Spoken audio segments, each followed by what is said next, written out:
before and may yet face it again. Now held together by little more than dreams, Vitality look like they've been kind of improving here over the last few weeks. I have faith in Fnatic. I'm still a believer.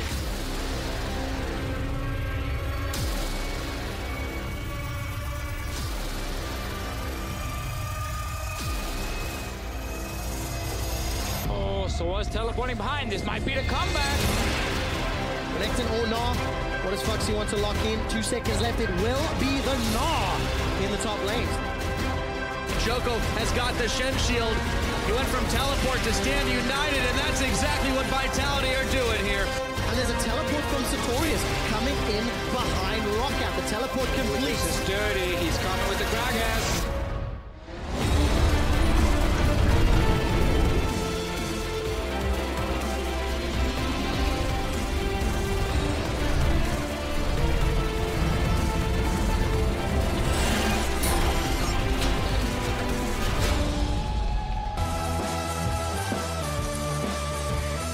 To the EU LCS 2017 Spring Split. We are coming to you live from Berlin as we kick off Top Lane Week, a celebration of all things to the north of the river. Competition gets underway as the teams retreat back into their groups, fighting amongst themselves in the sprint towards playoffs. There we go. Teams are setting up on stage. Origen's new jungler, Syncroft there, talking to Sartorius as well. As them setting up on stage. Good evening, I'm Eva Schogze-Poortre, and joining me here is Andrew Various Day, who wrote a fantastic article on how to improve at top lane. Yeah? Thank you. Yes, I had a lot of help from some of our European pros, and I highly recommend people check it out because they have some great input on how you can get better at top lane. Definitely do that. But now watch the LCS, because as we enter the final phase of the Spring Split, here is how the teams stand. G2, H2K, the Unicorns of Love, and Misfits have all locked in their spot in playoffs, which means that only 2 places remain. And meanwhile, the battle rages on at the bottom of the table in the fight to stay out of relegation and to keep their hands on that safe spot for the other teams. And that is kind of the theme of today as well. We have a lot of exciting games this week as well as today. I'm looking forward. We have the big battle of the top table, trying to figure out who can earn what seed and where. And today we're looking at, can some of the bottom teams potentially catch up, make their way into the playoff spots, but more importantly, who can avoid that relegation spot. And on top of all that tension, as we mentioned, it's also Top Lane Week here at the European LCS. And to let us know what is in store, here's Stress. Thank you very much, Shogs. Yes, we started at the bottom. Now we're here in Top Lane Week, celebrating everything that the pivotal role and the players that fill it have to offer here in the EU LCS. Now, in between the games today and the breaks, if you head to eu.lolesports.com, you'll see, first of all, our Stats Science 101 video on the top laners' performance so far in the league, hosted by our very own Professor Pyra. You just heard Vedius mention also that he has put together a guide on how you guys at home can improve your top lane play over in Ranked Q. We'll see how you end up improving by the end of the weekend. And our player spotlights that we release each week feature top lane pros and their buddies in the jungle. Those are some duos that we don't normally get to hear from. Here on the broadcast side of things, though, we have top laners joining us all throughout the week, and we want to hear from everybody at home. Tweet your questions at LOL Esports using the hashtag AskATopLaner, and our team and our guests will be sharing answers with you on Twitter, and we'll take some to our post-game lobbies and discuss your questions more in depth too. Let's look towards our matches this week, and you already heard the analysts talking about it. There's a blockbuster day tomorrow. The top 2 teams in both Group A and Group B will be facing off against each other. And during the G2 versus Misfits series, a special treat. We'll be running a top lane stream hosted by Deficio with some special guests, Odo Amne and Soaz. It's going to focus on the top lane, give you guys more in-depth look at the role and how really all of that top lane play ends up working. For now, though, let's get back over to the action as top laners Cabochard and Sartorius are about to face off in Vitality versus Origen. Thank you so much for that breakdown, Stress. And indeed, Origen is coming into this best of 3 against Vitality with roster changes yet again. And also, this is their last chance to prove something in what has been a disastrous split, but they do seem determined to make something happen. Origen have not had the best performances. They were struggling already last year, and things have only gotten worse for them in this split so far. But they brought in a new jungler. They've got Syncroft coming in from the LVP.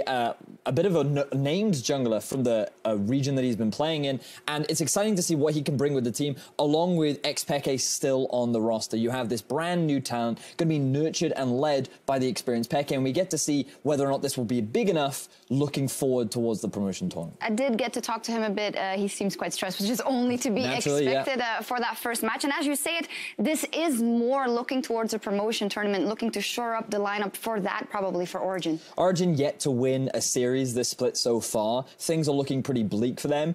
Being able to get a win over Vitality would mean a huge amount in terms of the standings, but you are right. The best thing Origen can do right now is improve as much as you can, looking forward towards that promotion tournament. Definitely, and on the flip side, this match is Vitality's big chance to secure their spot in the LCS for the summer split.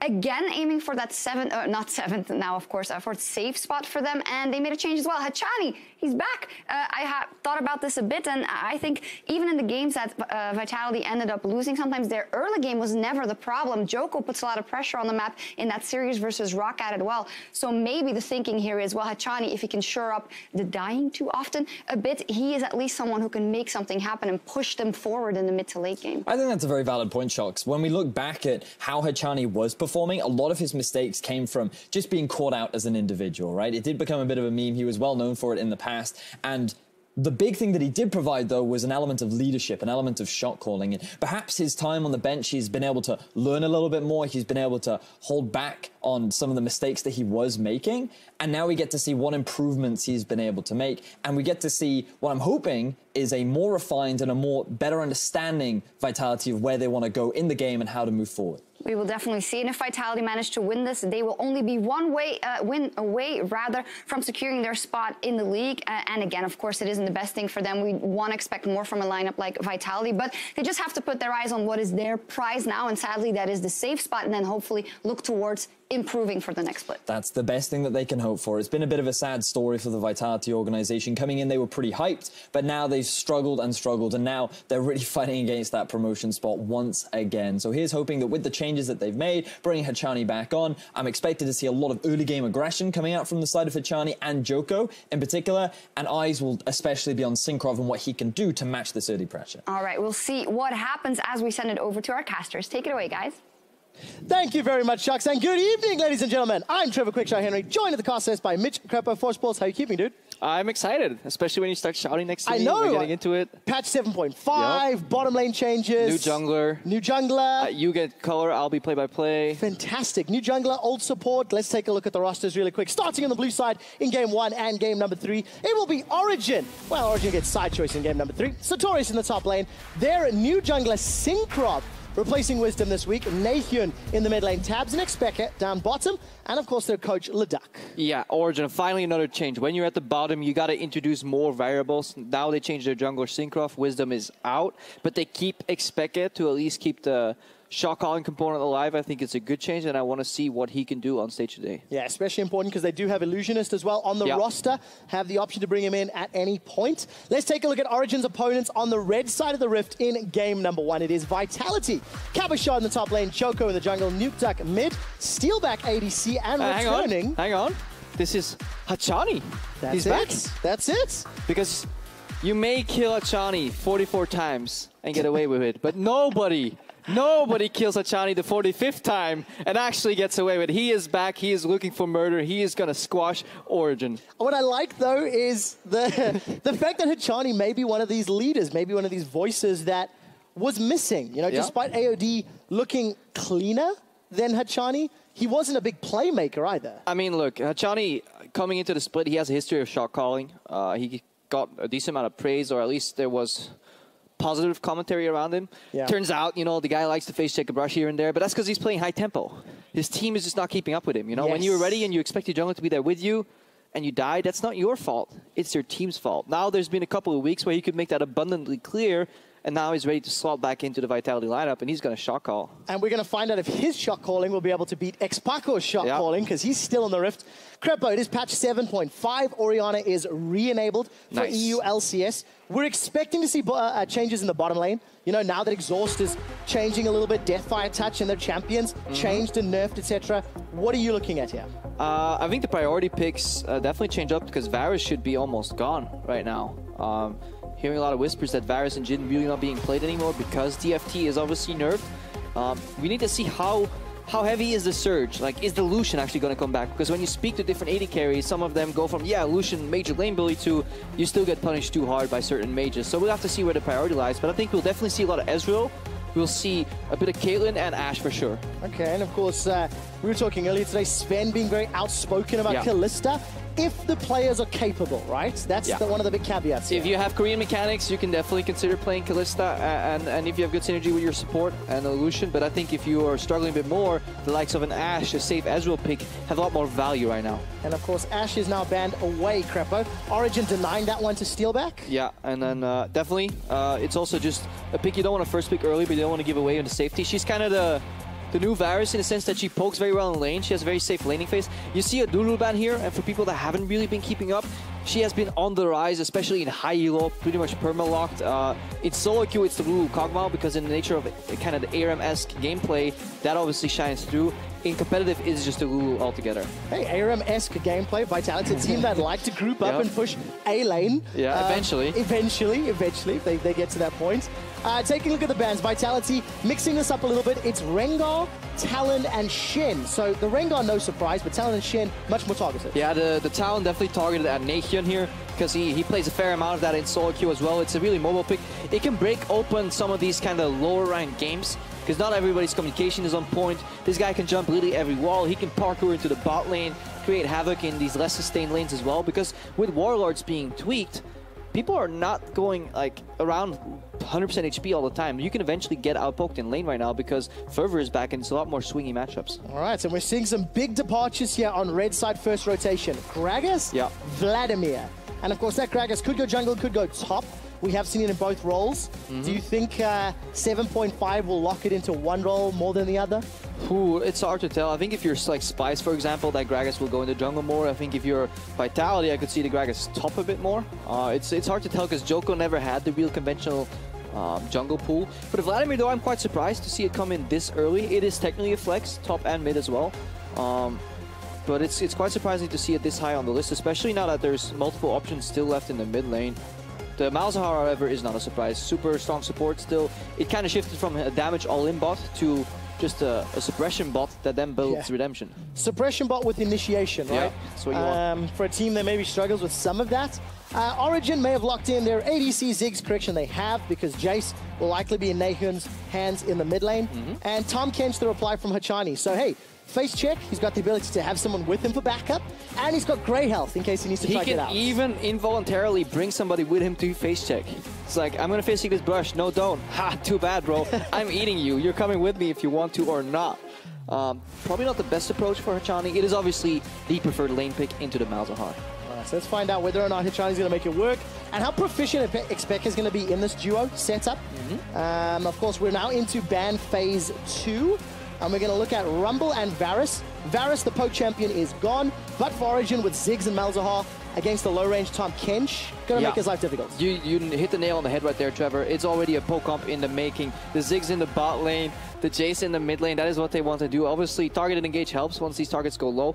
You can't underrate the Malzahar Q either when you're poking, because silence for 2 seconds, late game is essentially hard to see in these scenarios where you can't have them fire back. So we need to see what Vitality do in terms of answers. If they draft more flank engage, like this Gragas Vladimir, you know, imagine if one of them come from each side, it could be a nice answer. Yeah, it could be a nice answer, and that's assuming the communication and the setup is there for Vitality. That's what we're going to be judging, I suppose. Ban phase 2, Renekton Rumble. So Cabochard setting himself up potentially for a more comfortable matchup. Joko has played 3 Gragas games in the past. And Steelback, no Ashe, no Varus, likely no Jin, or do you think he could fall back to it from comfort? I think he'll end up playing Ezreal, looking at this lane. He actually goes for a Jin, that's quite surprising.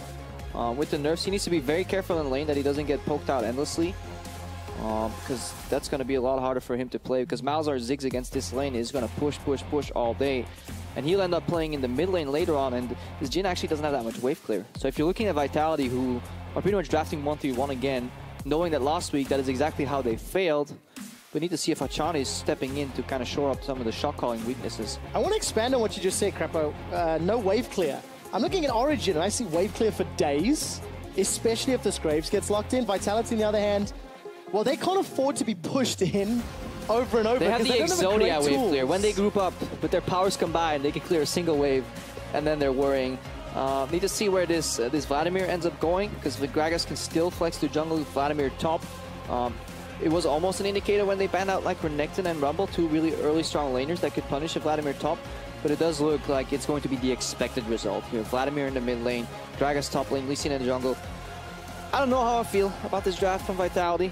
I like it when lower ranked teams have more of a purpose and a goal in their draft, and for Origen it is ultra simple. It is a composition that wants to poke and siege. You have a fatty tank in the top lane, put your guy on Nautilus, bring him in, have him peel. Like, they have a little bit of mix of damage, AD and AP well spread, so I think Origen's comp is a lot easier to play. This is a trend that is becoming more and more common as the weeks are now rolling on here in spring. For Vitality's comp, Cabashot, this is the first time he'll be playing Gragas this split in the top lane. And Joko, man, the pressure's going to be on this kid, because that Lee Sin can make or break these Vladimir, Gragas, or Jhin lanes. Yeah, definitely. He can influence those lanes, but even then, like, yeah, he ganks Nautilus, he dies. Then what? Guy's still a tank, right? Yeah. He joins the team. It's not like if you gank Nautilus once or twice, he's suddenly unable to press R. In this team comp. I think we need to look at Naehyun, and if he can pop off on his Jace. This is obviously a similar comp that Origen ran last week with some success. Need to see if their shot calling works, and if they can really find scenarios on the map where they really group that Ziggs and the Jace together. That is the fault of many teams that have ran this comp before. For some reason, they split up the two poke siege champions because they want to get farm, but the goal is obviously to get the turrets. All right, get the turrets, use the siege to push Vitality away. Vitality have no wave clear. Let's find out how well Origen can do it. Just before the team comp flew up onto your screen, we caught a glimpse of Syncrob, a new jungler for Origen, coming up from the LVP. We'll talk a little bit about him in a moment or two. You guys on Twitter, will Origen or Vitality come on top? We're loading into game number 1. It is Group B, number 4 versus number 5. And Crepo, there is a 2-series difference between these teams. Vitality with 2 wins, Origen with 0 wins. If Vitality win this series, and 1 more, or if Origen lose 1 more, that's it. Vitality are safe. They come back in summer. Origen 100% locked in the promotion tournaments. Yeah, that's a very important game for Origen. Also, just for the head-to-head seeding, the 2 last teams, you know, basically the teams that end up last in each group, you still want to be better than the other guy. Yeah. As best as you can, because that affects who gets to play the strongest, or who gets to pick the team for the Challenger Series. Choose your opponents. The Challenger Playoffs start this Sunday, and we'll find out who will be joining into there. But as a reminder, it is patch 7.5. This is the first time that I'm having the pleasure of casting patch 7.5 with you. I'm looking down the summoner spells, and I still see 1 exhaust on Xpeke. Yeah. Exhaust has been changed a little bit, so it no longer reduces, you know, the armor and the MR. So as an offensive tool, it's slightly worse.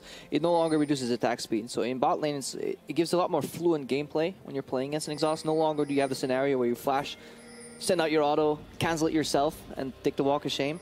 But it is still good against burst mages. So a well-timed exhaust can still shut down a Vladimir, for example.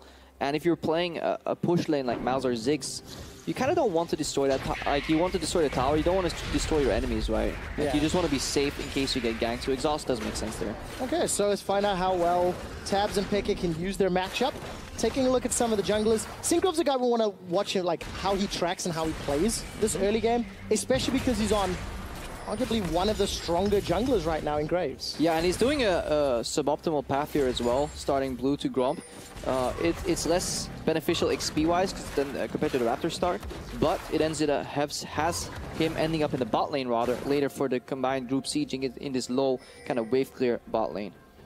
And take a look at this. Jungle invade from Hachani. Nice and early. Yeah. Gets a ward down onto that red buff. Information for Vitality to work with. Yeah, this is something he did very early in the season. The first 2 weeks, Hachani was constantly doing this as well, if I recall correctly. It basically gives away the jungle path, and it also tells him, yeah, this Graves is definitely pathing towards the bot side. We need to be careful because we can get kind of ganked and then group sieged on.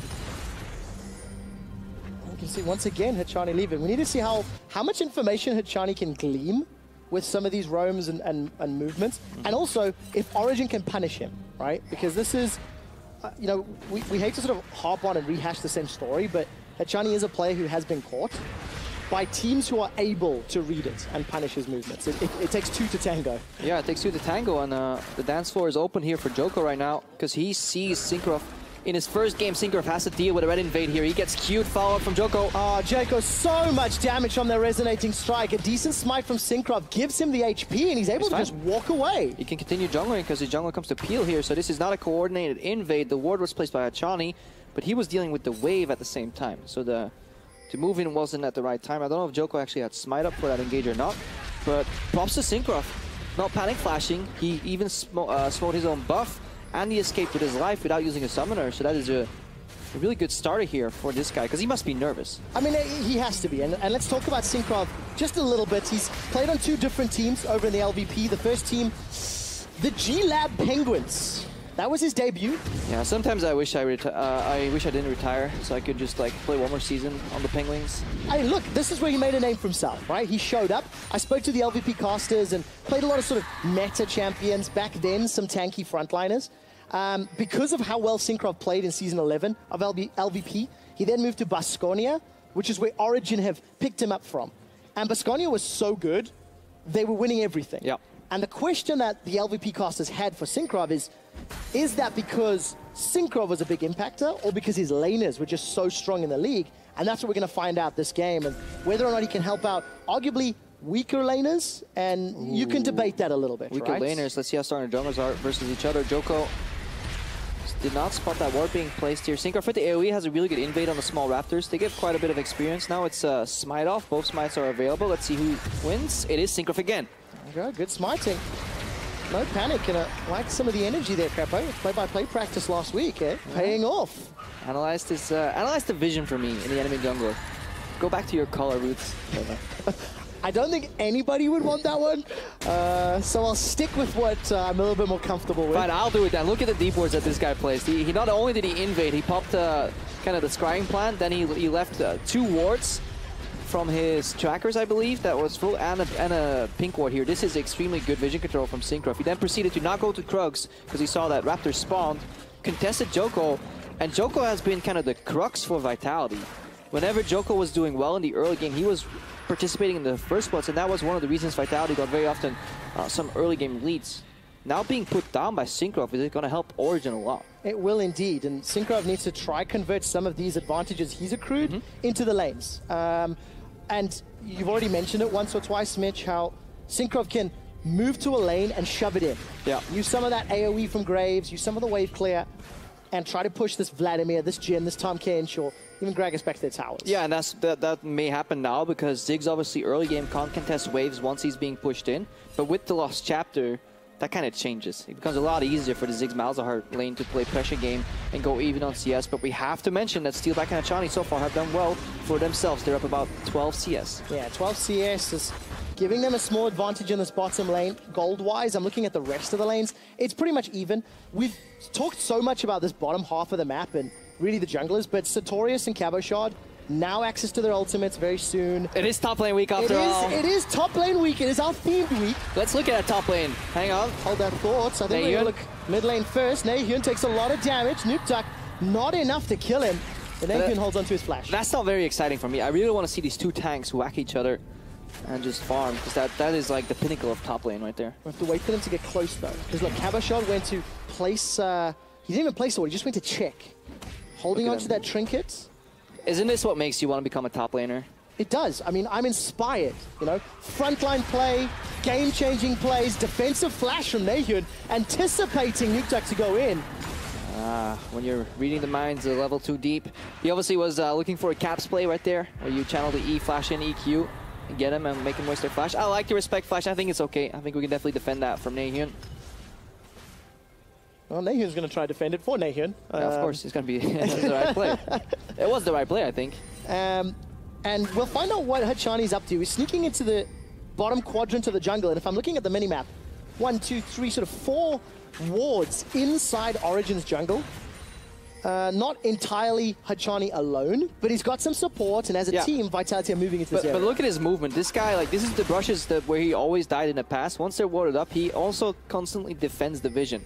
Like, Hachani, as much as people mocked him, is still a Korean support player, and they prioritize deep vision so much more. When you saw the first change to trinkets, we saw Mata kind of abuse the system. It's like, why would I place this in my lane? This is useless. I'm just going to walk to the enemy jungle, place it in his camps, and find out exactly what he's doing.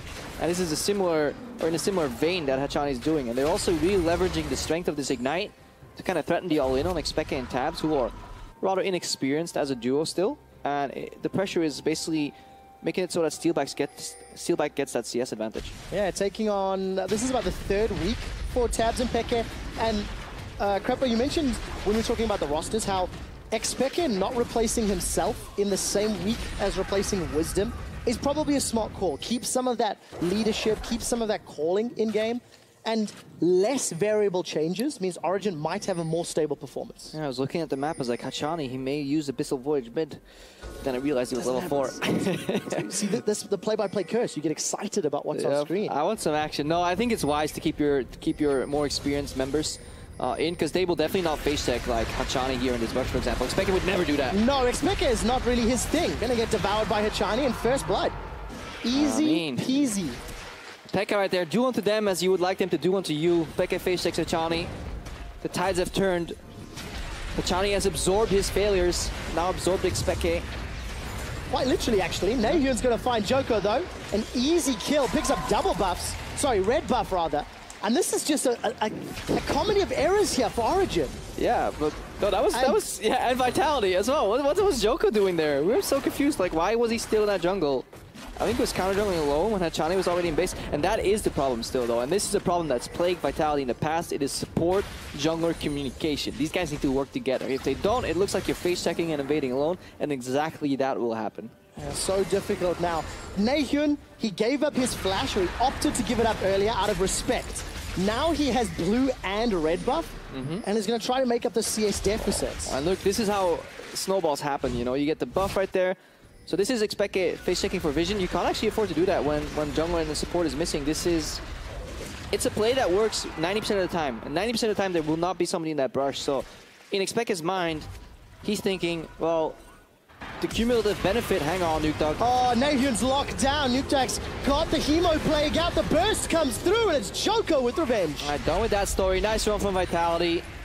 That's constantly what they've been doing, though. That's how you beat a weaker bot lane. You don't stay in the lane and you try and kill them. You just push up and roam. Always pressure the enemy mid laner, especially when you're playing Jhin.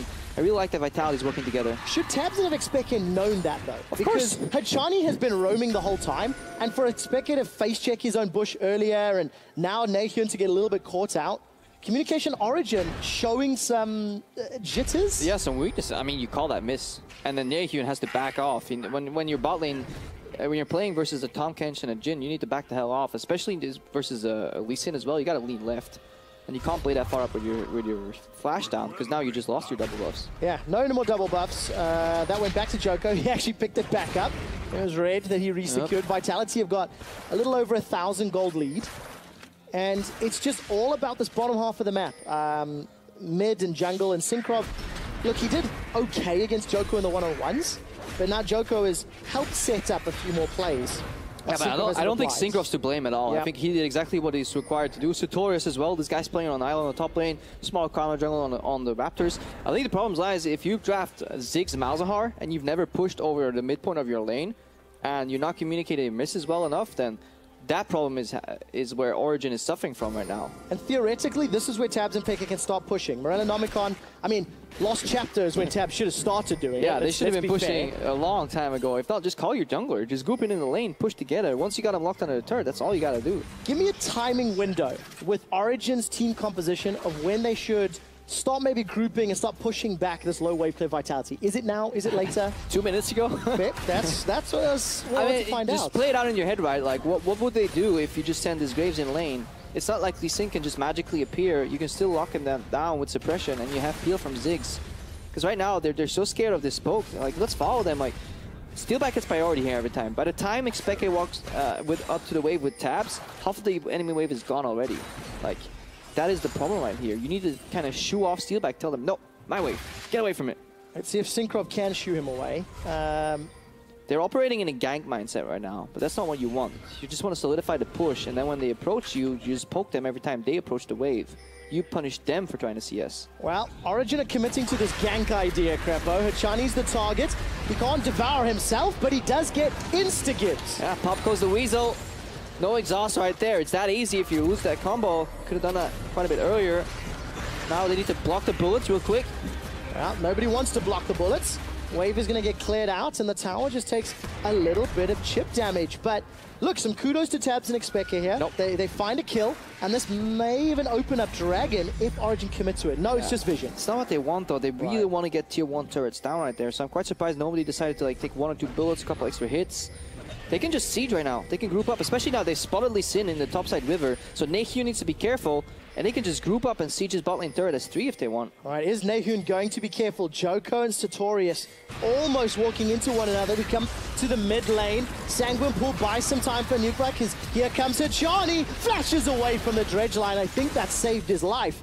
And in the mid lane... Yeah, group up. This is good from Origen. They move over Tabs, who had the push in the bot lane. This is exactly what their comp wants to do. And let's find out how Vitality defend. Joko's got the kick available to him and a flash. Ward hops over, looking for Sartorius. Flashes to safety. Has to flash out because Vitality right now, they're in 1-3-1 formation and they lose very heavily versus a 5v3 push in the mid lane. You see just how quickly those turrets disappears. That's what happens when you move out of a gank mindset and you actually move into a pressure mindset. You play for the objectives, you play for the goals. Sartorius still has teleport. They could easily not again, this. Not again. No, Hachani. It's your first game back on stage. He finds Tabs and Expecka, pops the grey health, survives for a few more seconds, and the shield keeps him up.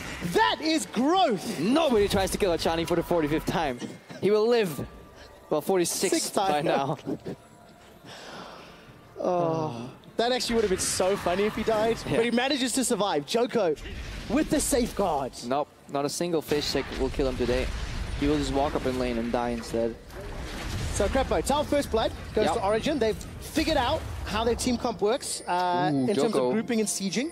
Look at sexy flank right here. Is he going to kick Tabs in the face? It has to be. Pekka's got his passive up for now. Defensive flash, and Joko should be happy with that one. All right. I like the... I was going to say, like, Pekka not opting to waste his ultimate, but he was kind of out of mana. Yeah. Outplayed by force. Yeah, not a lot of tools to work with. No. Origen do have a lot of wards in their inventory. I'm looking at 1, 2, 3, 4, 5, about 6 control wards, even more now. Ooh. Let's judge and evaluate what they do with them. Damn. Expect the triple control ward. That's when you really want some vision in your jungle. You're losing your turret, though. They could have switched it up. They're looking to catch this wave in the bottom. I'm not sure if this is proactive enough. I guess if they can bounce this wave fast enough to go for enemy tier 1, they really need to make something happen. Let's find out what they decide to do. Origen's still combating Vision in their own jungle. It's like 15 minutes in, and Vitality have had significantly deeper Vision. Yeah. But now is where Origen want to like group up and push, right? They've got no mid tower to deal with. Obviously, Joko stood on top of that invisible ward, and looking at the minimap, Pekka starting to litter the jungle. Alright, Pekka, get out of there. What are you going to do if you find somebody? Nothing, because they'll be supporting you. Just start playing for turrets. Rotate bot. That's what you want to do here. I'm looking for a pick. Kepper, they just want to prove you wrong. They'll find Joko in the jungle. Yeah, but what does it accomplish is what I wonder. Like, your waves are getting shut out. Unless they can get mid tier 2 here, then it's okay. But they need to force right now. I guess if Vitality don't come to defend, it's okay. Need to look at the waves. Well, wave in the bottom is handled by Cabo. Yeah. Wave in the top is handled by Steelback. And Nehun's going to start a fight. There's no armor for Cabo Shard. So Nehun to the skies with the hammer. Vitality, can you at least try and defend? Like, do something. And they get the tower. They get the tower, Crepo. Steelback's taking a stroll. He's like, guys, I pushed out top. No, he should have been mid right there. Like, this is... All right, was the right play? It was. Pekka was right. Pekka made it work. Let's say Pekka made it work. Let's use that terminology. No, I think actually in hindsight it was an okay play to make. I would have just loved to see these plays only work if the enemy buys into them. I'd rather see them go for the plays that will work regardless of what happens and give you either like a turret or a turret and a kill. You know, they could rotate bot right there for a group siege. Maybe make a pick under a turret right there and just try and burst the tank out. All these are options. There's so many options. Joko's looking for one now. Yeah. Starting to group up with Vitality in the top lane. And if you look at the minimap, a little bit of support coming up for Origen, but it's going to be potentially too late here.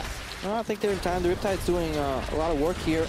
Storage just need to keep them busy here. The collapse would be good from Expecka here. No ultimate still. No. About 20 seconds, but they hold. Yeah, the grasp wasn't available. And Crepo, let's turn on Vitality's vision. Let's just see what Vitality can see. So disable Origen if you can for me, observers. And what I'd like you to talk to me about is, like, what is Vitality seeing? They've got 2 champions in the top lane. Yeah, they pretty much have to guess the lane that Origen wants to siege and then combat them, but the strength of their composition is, like, Hachani delivering Joko somewhere and making a pick. The problem is they're kind of robbed of all their deep vision. So right now, Cabo is kind of searching how far can I push this lane. Is there's 1 guy defending, 2 guys defending. That's why he's moving to the jungle. He probably should place, like, 1 ward pretty deeply. Yeah, that control ward is really good for him. It's like he's building the foundation. Like, now he's scouting bottom side jungle, and he's flanking on mid. Meanwhile, topside is passive, and they're considering maybe using the Abyssal Void somewhere, but Vitality, they're so in the dark right now, and that's why their shot calling suffers, because they don't know where to go. Like, any corner that Hachani checks right now alone, somebody could be here. Like, Pekka could literally be behind that corner, and he would have died. Or here, over the wall. Like, they warded over. Now Joko and Hachani are together. But again, right there was a window where they could have gotten punished. Could have been. There we go. There he is. Pekka waiting. Fantastic timing, observers, as we jump back to full vision. And then you see what Origen is doing, right? They're like, okay, these guys are clueless, they have no vision, make a face tech. And then, like, you're trying to hide. But right now, the Abyssal Voyage comes in. All right, Abyssal Voyage trying to catch out Synkrov. He gets licked by Hachani's tongue, and there's no further follow-up. Just the Abyssal Voyage. Origen, unfortunate to not catch anything, but playing around vision probably pretty well. Yeah, but they were defending the entrances to their jungle. That's always what you want to do. Don't give away deep vision for free to your opponent. Be there twice, and if you punish them twice, they'll be really scared the 3rd time, and you can use that to maybe cross-map or do something. But at the same time, Origen, they were only in a defensive mindset. They haven't really been able to group and siege on a turret either. All right, now all of a sudden, Origen, they're looking to be aggressive. The only information they have on the minimap was Gragas. But you got to count your dots. Whenever you play the map, count your dots and count the enemy dots. Right now, you have 2 of your guys in base, a 3rd. This is defensive mindset for Origen right there. You can't make any aggressive moves. No deep vision can be placed because you can't answer. You can't get help from your teammates near you, and if you get caught, your teammates can't do anything on the other side of the map because they're in base. That's why it's very important to synchronize bases and predict how much your opponents can take from it. I haven't tracked whether or not that's happened this game, but we'll keep an eye as the series plays out, Crepo. Finally, Vitality look like they're going to get onto this tower. Yeah. HP is going very, very low. It's below 10%. Joko and Hachani were working together much better than in the early game. You see Joko going first, and there's always a Devourer available. That's why Pekka did not flash Nether Grasp here. Tabs looking to maybe blast cone himself over. It's a fight over vision. Vision is the objective right now. This is the cornerstone of the plays here. I think Vitality is happy scaling, somewhat. But the second Origen get any opening, a single pick, they will just group siege, take a turret. Okay, let's spend a minute or two talking about scaling here. It's 20 minutes in, even game. Both teams not the strongest, mid to late game shot calling, but what do you think of the team compositions and how they progress into the next 10 to 15? Yeah, it's hard to say. I think Vladimir is a monster in the late game, damage-wise, but it depends how much access he can get. I mean, they have like 2 carries. Jhin doesn't scale that well, in my opinion, but I don't know. Ziggs has a good 3-item spike. But they can all get murdered by tanks, and that's the problem. Like, doesn't matter how good these champions scale. If Cabo Shark finds any of these guys with a body slam flash later in the game, like, they're done for. Yeah, you're done zone. Vitality will want to set up one of those plays. Last week, Crepo, Vitality gave up some advantages they shouldn't have. If you look at these 2 gold graphs, it was the 2 games against Rockout, which Vitality lost. Vitality had a 6,000 gold lead in the early game, before 10 minutes. They also had a 7,000 gold lead at 40 minutes, and both of those games they threw away. Inability to close, inability to play 1-3-1. Yeah. There's a multitude of reasons. Yeah, there's actually another game where they had a 6k early. It's not on this graphic right here. We see Abyssal Voyage again, so we'll get back to the gold leads later, see if it amounts to anything. This is why the defensive posture from Origen is working. They're not really getting anything themselves, but they're never getting caught out by Hachani. Now about Vitality, they just have a habit of like kind of throwing games because their mid to late game shot calling is so poor. Last week especially, they were playing 1-3-1 very heavy, but they could never make it work. Now Synkrov looking to just flash out and reset. And manages to escape, maybe a little bit luckily. Hachani's potentially the person that can help fix those problems. Yeah. At least that's what Vitality are hoping, bringing him back in. He's trying, but to find dense in the defense of a team that is playing so far behind the river with Abyssal Voyage is actually incredibly hard to do. Like, where are you going to go, right? Like, you can look at the map. This guy doesn't have that many options. It's really important that they just get deep vision. So some lane needs to push, group now with the jungle and the supports, and then you need to do 3-man invades, place some wards in the enemy jungle, and build from there. All right, so let's see whether or not Vitality can play around that. I mean, I'm looking at advantages here. Luckily, you said all of the scaling, the damage from Nuktak, he's significantly further ahead than Nahyun. Yeah. 240 to 190. He can 1v9 late game. It all depends if they shut him down, because like one good silence on him and he's out of the fight. So I think both teams can take it to the late game. Vladimir, I think, scales the best of any champion in the game here. But it's not like Ziggs gets useless with Jace, especially because there's more of a damage component on his Graves. I think Graves outscales Lee Sin super hard. And we watched last week, we saw just how valuable Ziggs in the mid to late game can be. Huge damage dealing potential, like objective control and steal potential as well. We go back to our top lane week excitement of Sartorius and Cabashard. And Kerpa, did you know that Cabashard actually picks up a lot of CS between 15 and 30 minutes? On average, 15 more than all the other top laners. 15, eh? It's a nice number of CS to pick up in the mid game. But it actually happens very often. This is why Vitality, it's very indicative of their 1-3-1 style. They're a team that picks up kind of a lot of farm across the map. It's a good metric to track. Does a team play on 2 lanes or 3 lanes very often? And Vitality rank pretty high, which indicates they play on 3 lanes, but they can't close for their life on 3 lanes. That is their problem. Last week they had a massive lead on this cannon split push, and they kept grouping for no reason. They weren't split pushing, they were team fighting. Like, I don't know what they were doing, but they were not playing to their win conditions in 1v1. And not playing for the objectives. That's the most important thing. Origen gonna find the dragon, potentially at Peke's life. He's gonna have a body block from Cabo's shot. Cabo saves it. The Hemo Plate might just be enough to take Peke down. He's gonna get the Nether Grasp before being killed. And Nukeduck, he's got himself a double. Not done yet. The Tides of Blood into Sartorius, and that's the retreat call for Vitality. Yeah, really good force from Vitality. They realize if you can get the engage off without eating too much poke before the fight, you're gonna win. That's generally how you play against poke comps. If you catch them on even health, you can go, especially when Tabs makes the rookie mistake of sending his bomb all the way to Steelback in the back. It will never kill him. It'll put him low, but it doesn't matter. Steelback's never joining this fight, right? So you really want to keep that Ziggs ultimate to peel the front line. Let's see if he does it later. Yeah. You know, learning from that, especially when you think Gragas, Lee Sin, and Vlad diving onto him. And this is what you're just so expecting. Now, of course, if you're the captain of the team and this guy pays your salaries, then you gotta help him, right? Can't leave no man behind, right? We're team players. Syncroft gets sucked in. Poor sucker, man. First game of the day. Sartorius trying to peel, but Vladimir just slides under the door, and then Sartorius has to flash. It almost felt like OG didn't anticipate that rapidity or the quickness of Vitality's engage. Yeah, Vitality really pulled the trigger. Decisive engagement is really important, especially for bottom tier teams. You can make back calls and you can make them work as long as 5 guys are just going like all in on that call. Hey, I've heard that before a few times, talking about like teams following calls and pushing one another. Let's see what the call is here. Peke, Syncroft, Tabs, looking for a target. There's Nether Grasp a few seconds away. Peke couldn't locking one down. Yeah, but Crepo, I've got an interesting number for you. Do you know when? Is it 15? This is when bottom 4 teams play one another and Origen is involved. Do you know the average game time is 6 minutes slower than the league-wide average? That is a complete surprise to me. I would have never guessed that, I know. That these teams would give us more gameplay. I feel very blessed in that regard. So do I. I mean, Origen, their first win of the split, 75 minutes long. It took 5 Barons, and they finally closed it out. And it was because they didn't push many objectives. The bottom outer turret is still standing for Vitality against a Jace, Ziggs, Graves combination. And Shani's going to throw himself forward, look for the tongue lash, and also just opportunistic, optimistic plays from Vitality. They're not paying off. Yeah, and they're not in sync either. Chani, I think he's almost scared of his history. See Nukeduck do Nahyun here. You definitely see the scaling on his Vladimir right now. But like, I think he's scared of going too deep with the Abyssal Voyage and basically almost just like giving himself up to the enemy team. It makes it very easy for Origen to disengage. Also, nobody's traveling with him. This guy's flying solo. Yes. Like, Tom Kench needs a buddy. He's not your buddy, guy. And that's where it ends. We're not going. Okay, yes, we're done there? Okay. I wasn't sure. I was trying to feel it out. That's not a good joke, pal. All right. Expect it. Good damage under Steelback. Got that Eye of the Watcher. We've now got a little bit of deep vision from Vitality.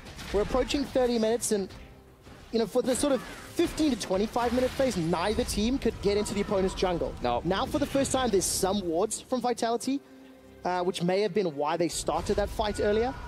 But it didn't get kills, it didn't get another objective, and unfortunately, it's just another slower pace mid-game. Yeah, and it's really hard to build on that because it requires you to base very often. So basically, you want to like empty your side stone, base as a support, hope that your team survives 4 to 5, and then you can actually trade it to another side, or you could supplement that vision with kind of better placed wards. You know, they'll kill or sweep a couple of them, and now we'll maybe have a gander at what Vitality's objective is. Like, do they want deep vision to protect Calba Shard so we can split push bot, or are they going for Nashor here? And more importantly, are they doing it safely? Well, can you add on to that? What else do Vitality want to do with their team comp? I think you explained very clearly how Origen want to siege.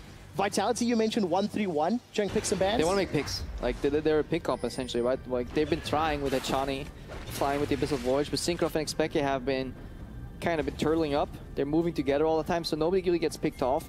They could make the kind of bold move out to attack Sartorius in the bottom lane, but then they expose this Baron Nashor to a very big amount of damage on the side of Origen. Crepo, let's not pull the top laners into this. No.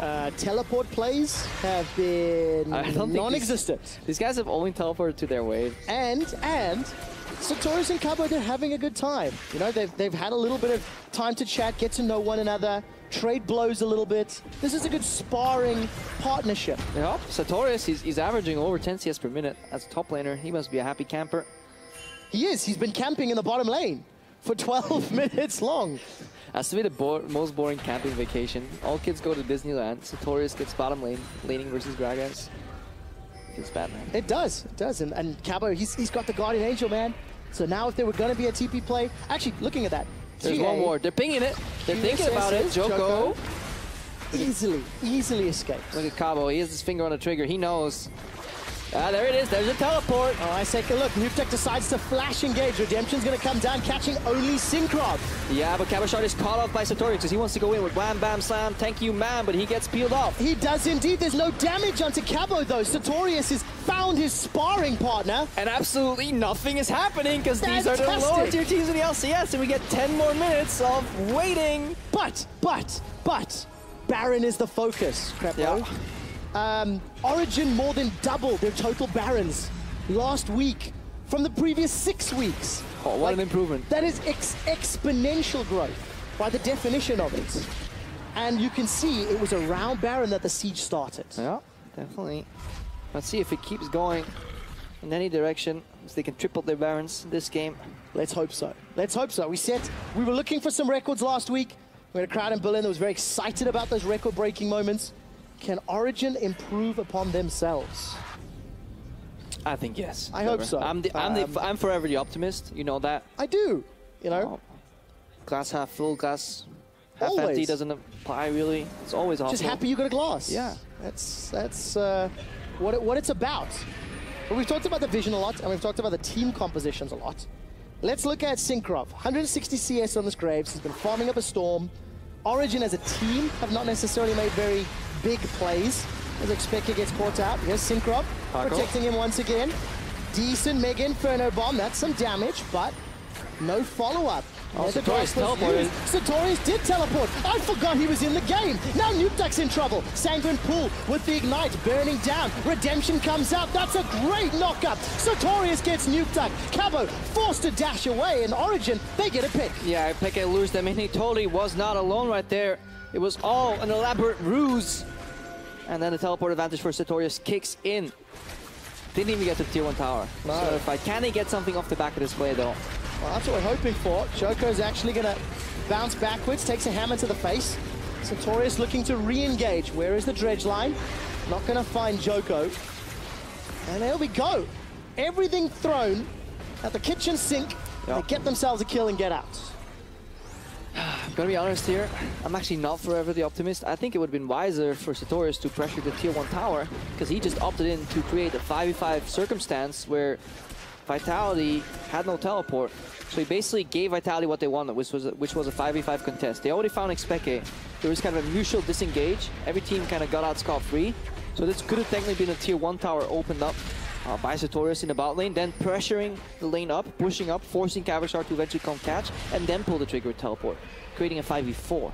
I think that was the ideal scenario that Origen could have been looking for. Yeah, they're not 4 steps ahead, unfortunately.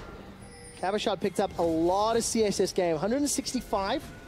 And yeah, so he went over 10 CS per minute in that like 50-minute window, which really means he's been playing side lane the entirety of the game. And their win condition really is him flanking or Hachani bringing in Joko, and none of that has been happening for Vitality. You could see the impact Nukeduck has in fights though. Whenever he flashes in on ultis, he's essentially threatening the backline all by himself. All he needs is his team to kind of supplement that with some aggressive play. And on the bright side, Peke does have that exhaust into some of that Vladimir burst. Let's see if Origen can kill Nukeduck in the time frame of that exhaust, because it is extremely pivotal, and Cabo's setting himself up for a flank. Yeah, Cabo wants to aggress onto Origen right here.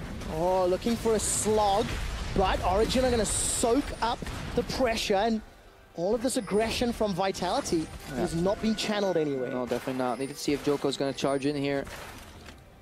He'll lunge at Naehyun, maybe get a little kickoff. Vitality are looking to take the offensive on that last outer turret, but their assault has failed. Yeah. And they have to back away. They say, have at you, Origen. And Origen, nay. Naehyun clears the waves. Gets it's actually Naehyun, I think. Naehyun? Yeah. That's tough for me. That's really tough. That is tough for me. You have some Korean experience, you know, having been there significantly more time than I have. Yeah. And look at Peke. Wanting to spend some time with Joko, but Hachani doesn't allow it. Very jealous frog. Catfish. Oh. Yeah, I get yelled at all the time for that one. It's a catfish, not a frog. The Kench, Nukeduck's in trouble right now. A now. few people nodding in the audience. Well, Hachani is going to save Nukeduck's life for now. Where's the rest of the engage?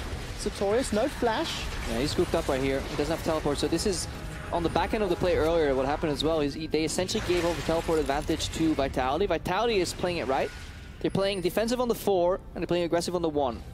So right now, Cabochard is pulling Sartorius back. Luckily for Origen, by the time Sartorius has to match this bottom lane, he will have teleport up. And there's no deep vision. Yeah, but I need to see these teams use it more. Yeah, the problem is they need to... Ideally, to get deep vision, you need to group as 5, because you can't beat 4v5, right? Or 4v4 in this instance, because you can't face like a Ziggs. Ironically, I think the way to beat it is actually invade the red jungle first if you're Hachani, ward that up, use that vision to maybe spot people, and then once the red is kind of... Origen's playing more towards the red side, then you can use that knowledge to invade blue side. They're constantly knocking on this door here at the jungle. Yeah, Joko got caught out by a Mega Inferno Bomb earlier, but Hachani is the target, gets knocked backwards by the satchel charge. Redemption saves Hachani's life. He no longer dies to face checks. Cabochard's also teleported in. All of the potential plays for Vitality are shrinking without that TP. Yeah, teleport out of the window, and more importantly, Origen did not panic call Sartorius to teleport up. He walked over. So now they just need to push out that bottom lane, put pressure there, force Cabochard to catch. Because they can actually just fake a 4-man Baron siege, have Sartorius on the bottom lane, and then yell surprise. There's actually an extra member with Sartorius in the bottom lane, and then they can siege turrets. How do you set those calls up, Crepo? Like, Origen now with an advantage, they've got this window where Cabo doesn't have a TP, so who's talking, who's making the calls around them? So you're in base and you basically, guys, what is our next objective? Is it Nashor or is it tier 2 bot lane? What do we want to do, right? And then expected the guy with the vision is like, okay, for this play to work, I want to place vision here, here, and here. I need help. Either it is place the vision a little lower, base, get more wards, or you just kind of take a gut check and you move in as deep as you can with the vision. That's what's happening right now. They're pushing their side lanes. Gentle golf clap. I thought you were slapping your face. So I looked at my left, I'm like, why is he hitting his face? Because you were clapping awfully close to it. 36 minutes in, Sartorius finally opens up the map. Let's look at the rest of the team, expecting no support for vision. But he's peeling off. Sartorius is walking to the Nashor. Not so sure about that one, buddy. Obviously, he has to be careful that he doesn't get Tom Kench trophy, but even if he does, I think Origen can just brute force Nashor. So he's looking for a flank with teleport advantage. Yeah, but both teams have tried to brute force plays previously. I'm going to use this moment really quickly, looking at Naehyun's build. No Edge of Night, it was nerfed on this patch, 7.5 for anybody that might just be tuning in. And Sartorius, he's not going to get Tom Kench ultied because Hachani's used it. Yeah. Abyssal Voyage is on cooldown. But it'll be up pretty soon. Sartorius just needs to push right now. Now Vitality are looking to pull the trigger. All right, QSS used by Joko. Here comes Nukeduck. Exhaust is going to block some of that damage. Hemo Plague's going to pop, and it looks like Naehyun survived. Oh, he cancelled. Very big heal from Nukeduck's ulti and redemption. Yeah, Vitality can push through right now because they saw the teleport from Sartorius, but he ended up cancelling it himself. So Cabochard going on the aggressive. All right, not going to find a target to aggress onto. Trying to wallop him and whop him in the face and steal back in Nukeduck. They take down the outer turret in the mid lane. That is the third of the game for Vitality. Yeah. Bit of a slip up here. They're not on the same page. It feels like their calls are really delayed right there. And is this Vitality you're talking about? Yeah. We'll expand in a moment to Sartorius. Trying to get out to safety. He's sidestepped a number of skill shots already. Bought enough time to get to Nathan and Tab. Stores did not even lose health right there. No, but it was definitely Origen who were not on the same page. They had teleport advantage in the bottom lane. We saw their top laner peel off and walk to mid lane for a flank. In doing so, he allowed Cabochard to group for free at no cost with Vitality. Then he tried to teleport in when Vitality obviously were going for the hard engage, trying to get the teleport out of him, and he cancelled. Oh, look at this. Origen, they've got a minion wave. Yeah. They've got a number of champions grouped up. That's all 5 Origen members on the top inner turret. Peke's even zoning away Joko, and Origen knock over their 5th tower. Yeah. They've got a gold lead at 38 minutes and control of the top quadrant. They group, but their Peke's side stone is empty, so I really can't get like obvious vision advantage right here. A lot of these wards are running out for Vitality. I don't know if Peke has done the math there. He figured that one out. They're basing right now for more vision, but they couldn't really take full control and really capitalize on that play in the top side. You know, there's like one ward right there. And Cabochard, he's already pushing bot lane right there. He will have about a minute and a half teleport advantage, and that's when we need to see that play again. Can Vitality now get deep vision somewhere, get a good TP flank for Vitality, while Sartorius is locked in the bottom lane? And Origen is combating exactly that by just brute forcing right now. They want to group and make a play to force Cabochard to join ASAP. Or, Crepo, or will both of these teams commit to dancing in the Baron pit? Or yeah, and we just have a big 5v5. Yeah, they want to fiesta it up. They're slow pushing bot lane though. So the way bottom lane is stacking, that is the timer that you're looking at. Cabochard wants to join with his team and have the 6th man play in the bottom lane. That is that wave. There may be just a Ziggs ultimate going that way. That is... or Sartorius himself. An emergency clear. Sartorius still has cooldown though on teleport. Not going to be able to teleport immediately. If a 5v5 were to break out in and around the pit, which team comp do you prefer? I mean, it depends. It actually, you would say immediately Jace Ziggs, but if you're clumped in the pit and you're playing versus Vladimir, you may just alt F4 out of the game as well. Basically, neither comp wants to get caught in the pit. Yeah, nobody wants to get caught against each other here. I think it's even more destructive if Vitality get the engage. Vitality didn't do their due diligence. Yeah, of course, because the jungler has a ward. Like he's a sweeper. There is a ward in that river bush. Hichani not used his sweeper just yet. I mean, if you're Vitality and you're going to commit, and your call is, guys, we slow push bot, we're going to commit to Baron play, either you bring 2 sweepers, or you bring like a million control wards. Hachani can't solve this vision on his own. This is on Nuktuk and Joko. Between them, one of these guys should have a sweeper, and they should start selling like lower tier items and actually get control wards in their inventory. Because this game is obviously not won by items, because these guys aren't even fighting. It's won by vision. Vision has defined every single play of the last 40 minutes, and there is a ward in the back red side of the jungle for Vitality. Sartorius with his teleport up and GA could look to go in behind, but that is just timed out. Bissell Voyage is in, so they found Tabs. Joko follows up, Tabs flashes. Well, Tabs is alive for now. Hichani's going to at least gobble up Joko. Here comes Nuktuk from behind. Exhaust is available, as is the Nether Grasp. Not going to get used yet. Peke, he's running away from Joko. He's summoned an army of crabs to fight. It's split on 2 sides. Nahun and Tabs are down. Vitality have found a way into Origen's line. They've knocked Origen for a loop, and they're laying siege into the jungle of Origen. Synkrov is low. X-Pek is running for his life. Joko's got enough time to finish blue buff, and Synkrov not going to die yet, not going to find a kill. This is a delayed ace, it feels like. Hichani devours up Peke. Double kill for Cabo. Sartorius is down, and Vitality aggressed all onto Origen. And finally, the Abyssal Voyage pays off. Hichani delivers Joko right next to Tabs. He can't get all his damage out. He can't really utilize that poke from Ziggs. And in the back end of the fight, Nuktuk just flies. He actually used a really interesting combo, channeling E into pool, popping it, and everybody feels safe as long as Vladimir has an ulti. He actually used the ulti to finish off Tabs. And in all of that, Steelback never got touched in that fight. Like, just watch it again. So Abyssal Voyage completely surprised Tabs here. And again, this is the bomb from Tabs. Like, stop doing that. It doesn't work. If you just bomb this, like, imagine if you have a peel bomb right here in this clutch. You can do so much more for your team. Tabs ends up dropping here. Steelback, he got hit early, but he's not really doing anything else in this fight other than just doing a kind of supplemental damage. He puts the 4th crit in the face of Nahun. And at that point, Cabochard is doing more work as kind of a peeler.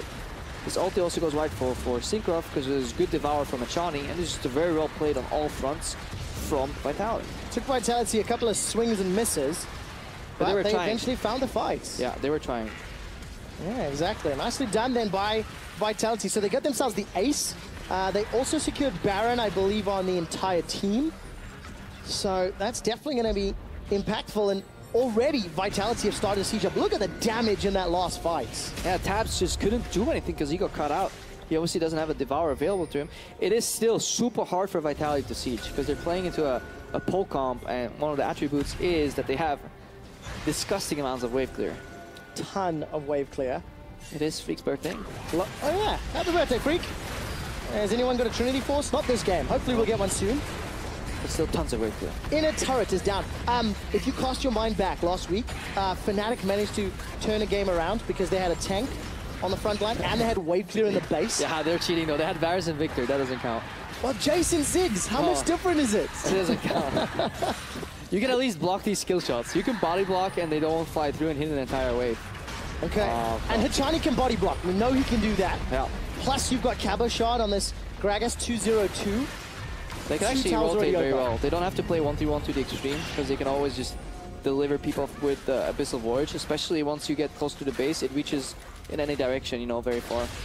And Hachani's got a GA as well, so definitely wants to deliver somebody from Vitality to the back line. Took a few attempts, but they've got the Baron. And it's super hard to collapse on Nuke here for Origen. This is the last ever, but I don't think it's actually going to work. All right, Cabo Shard's going to start to teleport in, and Syncroft, Nahue, and Sartorius back away. I can respect it. This is safety above all. I think Nuke could have actually fought his way out or stalled so long that Origen, after the fight, would have looked at their base and like, what happened? And there we go. Abyssal Voyage delivers steel back to the bottom lane. Origen already going to say, where's our base, what's happening? Yeah, it's early though, because they relent the push in the mid lane. Nobody's keeping those minions buffed. Essentially, you really want to play on 3 lanes here and then keep the Abyssal Voyage until you kind of hit turrets. This is the easier version though, playing the 4-1. Why are you doing Krugs, Trevor? I don't have an answer for you, Crepo. Why are you doing Krugs? You'll take every advantage you can. Just siege, you have like 30 seconds on your Baron buff. You can ride in that wave in the mid lane. I like that you mentioned the slightly simpler version, the 4-1. Yeah. Vitality didn't work with 1-3-1 last week. Again, 4-1 is set up. Cabo's in the bottom lane. Yeah, but they still haven't broken the base though. They need to pull the trigger right here. Whoa, look at that damage onto Syncroft.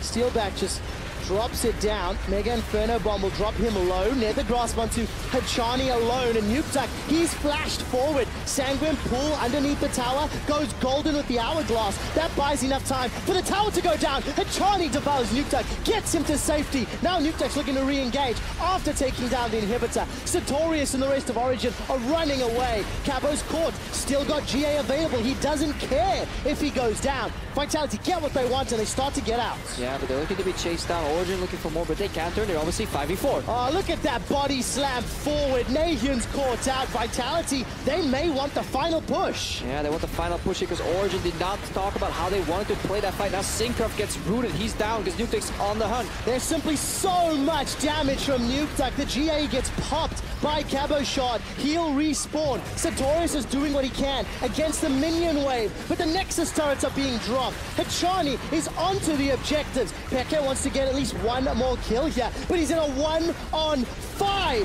Vitality will take down Origen after killing Xpeke to take the lead in the series 1-0.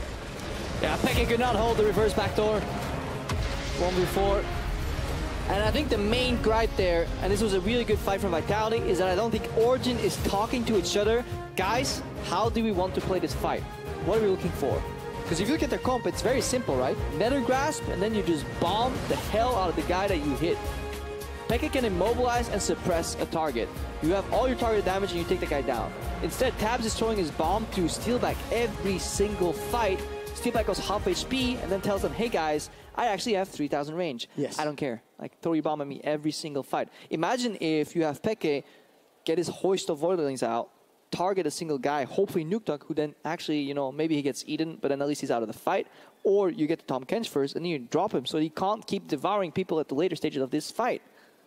Bothers me. And the problem is it happened over and over again, right? Yeah. There was like 6 or 7 fights where the exact same sequence of events happened until Vitality found a good flank.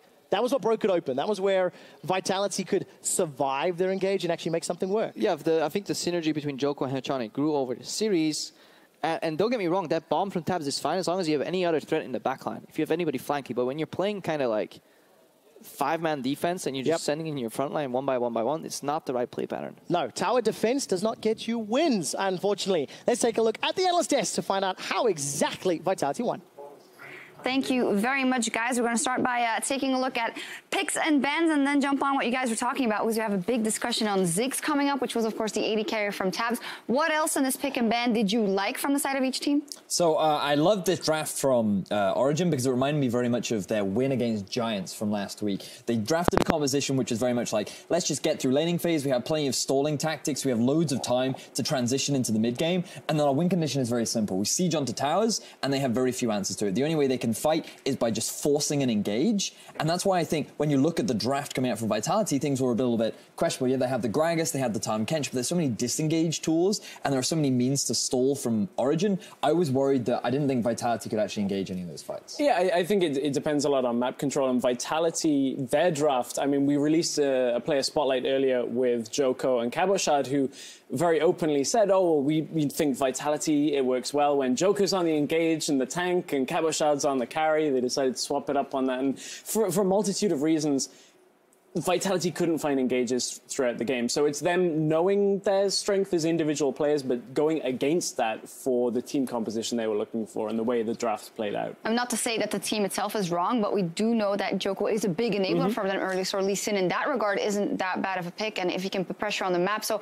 I do want to put the attention on Syncroft, the new player coming in for OG, and especially early, to me, to the untrained eye at least, it seemed like they had a good of a communication going. He wasn't afraid to get in there and steal those Raptors. He wasn't afraid to make some moves on the map, and OG, when getting a kill early, also rotated. They got a tower or two, and that looked promising. Yeah, I mean, there were a lot of promising signs from Origen early on. I think that a couple of individual mistakes, the fact that Tabs was struggling in a lane he should have had a lot of pushing power, Peke dying early on, the way in which they grouped up and forced these towers, the way in which they found picks in the early game was very good to see from Origen. But when we look at Syncroft as an individual, I feel like that so far from what we've seen, there's not really a dramatic change in the playstyle of Origen. They're still the same sort of Origen that we've seen before. They're not losing because their jungler's not getting caught out of position, which is definitely an improvement from what we've seen in the past. But I'm still not seeing an Origen where their communication seems to be on point. They still don't seem to be on the same page. Is that what you expect after just a couple of days of practice? No, but I think that I think that is fair in the sense that, right, sure, if you just plug in a jungler, all of their issues aren't suddenly going to disappear, right? But I would expect that if you're going to bring a jungler like Syncroft in, that there would be some kind of shift in the team, whether it be that they change their playstyle up or whether or not they have a better direction coming into the game. And that, to me, didn't feel like what we saw. We're still seeing exactly the same Origen that we saw last time. I think we can agree to disagree, because I do think that early they showed a bit of promise, but then the problem is always you have to close a game like this out. And this is where you guys had kind of a big discussion about the usage of Ziggs from the side of Origen. So walk me through that. Should I explain some of my points? Okay, so this is one of the replays that was an early kill. I think we both agree, like, the usage here from Tabs is good to get that kill, and this isn't the issue that we're talking about. However, later on in the game, it's fights like this around mid tower where Origen end up sacrificing mid tower. I think one of the sheer strengths of Ziggs is that he sits mid, he wave clears, and you make plays on other lanes with the rest of your team composition. Now, it is kind of difficult for Origen. The Nautilus maybe can abuse TP advantage, like Crepo was talking about, but that mid tower being up denies so much playmaking ability from Vitality, despite having Tahm Kench, despite having TP. Unless they get a good Gragas ultimate onto Tabs, Tabs neutralizes any pushing play at the end of this. You just sit mid, wave clear, and deny any engage potential, ward heavily around mid, and yes, it stalls games out. It's not exciting League of Legends, but that's how Origen can drag these games to a point where one fight where they have TP advantage wins the game. But I think that's the wrong way to play against this comp, because Vitality's win condition is we force a fight so that you cannot stall and drag things out have with Ziggs. An opportunity like this is exactly what they're looking for. It was a bit of a mispositioning from Tabs being that extended in the lane, but also a really good move from Vitality to force a fight onto a great opportunity. They had Nuke Duck coming in from the flank. The fact that Tabs was forced to flash over the wall into the warm embrace of Nuke Duck is exactly the kind of setup that they want. And with two of the big damage dealers taken off from Origen, then it becomes a very easy cleanup ace. But what I wanted to see Origen doing with this Ziggs is using him to take down towers. I think that it would have been better for them to have, because they constantly had pushing lanes, they had constant control around the Baron. I think that the better idea to have is you actually send him off to a side lane, and then you use him, you with the good vision control that they had over the top side of Vitality's jungle, you then make that map movement up, and then you take a tier 2 in the top lane. We saw in the mid lane, they get one kill, instant tower gone. And I think they could have done that with the great vision control that Origen had. The problem is you just, like in that replay, it's all because Ziggs is a fairly vulnerable carry. So like a Tahm Kench coming in behind with a Lee Sin or a Gragas, instantly punishes you moving out of lane with Ziggs. Like we've seen teams in the LPL playing Ziggs for weeks and weeks and weeks now, and they just put him mid. Yes, it takes the game to like 40, 50 minutes on, but it's all about just maintaining a defensive line, and it's difficult to increase advantages, but I think it's just such a safer playstyle if you can never get engaged on. Definitely. I think it was all Vladimir in the end for Vitality. It was definitely Vladimir. Vladimir cool. Definitely won that game. Glad we agree. We're going to recall, but after the break, we will be back in lane for game 2 between Origen and Vitality. Don't go anywhere. Where is my money? Where is Campbell's money? In the money.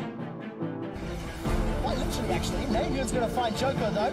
An easy kill. Picks up double buffs. He finds Tabs and Expeke. Pops the grey health. Survives for a few more seconds, and the shield keeps him up. That is growth. Nobody tries to kill a Charlie for a 40-good tag. Okay. Vladimir. No flash Vladimir. We need to go Vladimir.